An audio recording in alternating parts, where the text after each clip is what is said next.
Oil వేడెక్కింది, మంట తగ్గించాను. ధనియాల పొడి, ఇదేమో ఇది గరం మసాలా అండి,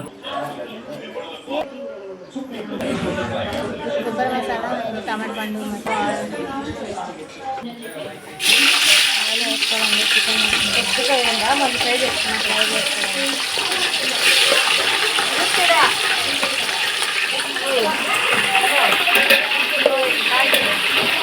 అదే తీసుకోవద్దా, బొక్కలు బొక్కలు బాగా గట్టిగా వస్తుంది, అది రావు.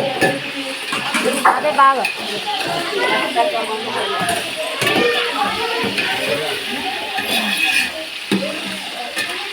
అన్ని ఫ్రై చేసి అదే వద్దమ్మా పుష్పం తీసుకుంటాం, ఆయిల్ వేస్ట్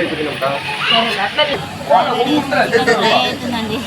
ట్రైనింగ్ అలా కలుపుకోవాలండి. చికెన్ ఫ్రై చేయడానికి ఇస్తామండి. చికెన్ అంతా ఫ్రై చేసి అయింది, ఆయిల్లో ఫ్రై చేసుకొని ఒక ఓవెన్లో వేసుకోవాలి. చికెన్ అంతా ఫ్రై చేసుకోవాలండి. మళ్ళీ వేసుకున్నాము ఇంకా కొద్దిగా ఉన్నాయి, అంతా ఫ్రై చేసుకున్న తర్వాత చికెన్ ఫ్రై చేసుకుని గ్రేవీ అండి లాస్ట్కి, అదొక వీడియో షార్ట్లో చూపిస్తామండి.